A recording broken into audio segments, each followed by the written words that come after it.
앞서 조만간 문을 열게 될 개성 남북연락사무소가 대북 제재 위반 소지가 있는가를 두고 한미 간에 약간의 이견을 보이고 있다는 소식을 전해드렸는데 강동원 기자와 함께 좀 더 자세히 따져보도록 하겠습니다. 강 기자, 우리 정부는 제재 위반이 아니다. 그러나 미국 쪽에서는 제재 위반 가능성이 있다. 지금 이런 거죠. 누구 말이 맞습니까? 네, 조금 예매입니다. 지난해 12월 채택된 이 유엔 제재 결의 2397호를 보면요. 이 유류 공급 제한과 이 산업용 기계류, 또 철강과 각종 금속류 등의 대북 거래가 금지되어 있습니다.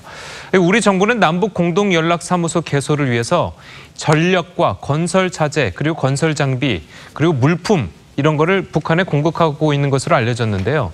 이 규정대로만 해석한다면 대북 제재 위반이 맞습니다. 그래서 이를 두고 미국 행정부 고위 관리가 이러한 움직임은 유엔 대북 제재 문제가 아니라 미국의 대북 독자 제재 위반이 될 수 있다. 이렇게 지적하는 겁니다. 하지만 공동연락사무소의 남측 인원들을 위한 물품인데다가 이 자체만으로는 북한에 경제적인 이득을 주는 것이 아니기 때문에 제재 위반은 아니다. 이런 주장도 있습니다. 그런데 이 문제에 대해서 미국 정부가 공식적으로 입장을 밝힌 게 있습니까? 아직까지 공식적으로 입장은 내놓지 않고 있습니다.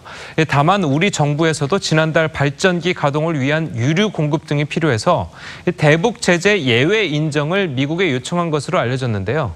아직 미국의 승인을 받지 못한 것으로 전해지고 있습니다. 그러니까 설사 제재 위반이 된다고 하더라도 예외로 인정받으면 된다 이제 이런 거죠. 실제로 그동안 그런 적도 여러 번 있잖아요. 맞습니다. 우리 정부는 그동안 평창 동계올림픽 등을 계기로 지금까지 총 9차례에 걸쳐서 예외 인정을 받은 바 있습니다. 가장 최근 예약을 보면요. 오늘부터 이산가족 상봉 행사가 있는데 이 행사를 위한 물자를 가져가기 위해서 이 대북 제재 유예 조치를 지난달에 받았습니다.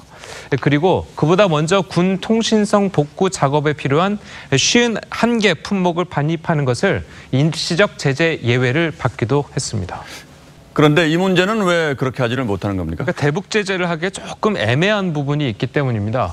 앞서 말한 두 경우는 이 유엔 안보리에서도 허용한 인도적 조치거나 우발적 충돌을 막기 위한 일시적인 조치였지만 이번 연락사무소 문제는 인도적 조치도 아니고 또 상주 인원 거주에 필요한 물자 등이 지속적으로 북한에 흘러들어가게 된다는 거죠. 특히 개성공단 재가동 논의의 시발점이 될 수도 있다는 점도 큰 문제 중 하나입니다. 듣고 보니까 좀 애매하긴 하군요. 그런데 만약 미국이 이거를 제재 위반으로 보면 좀 상황이 복잡해지지 않습니까? 굉장히 문제가 심각해집니다. 그렇게 되면 미국의 제재 대상이 되면 미국 내 자산이 동결이 되고 미국에 입국할 수도 없게 되고 또 미국인들과의 사업 거래도 금지되기 때문에 사실상 세계 전체로부터 거래가 끊기게 됩니다.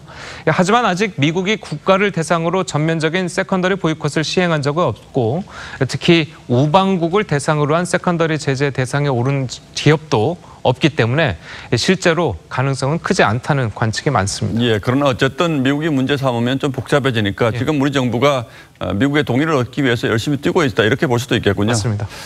강동원 기자 잘 들었습니다.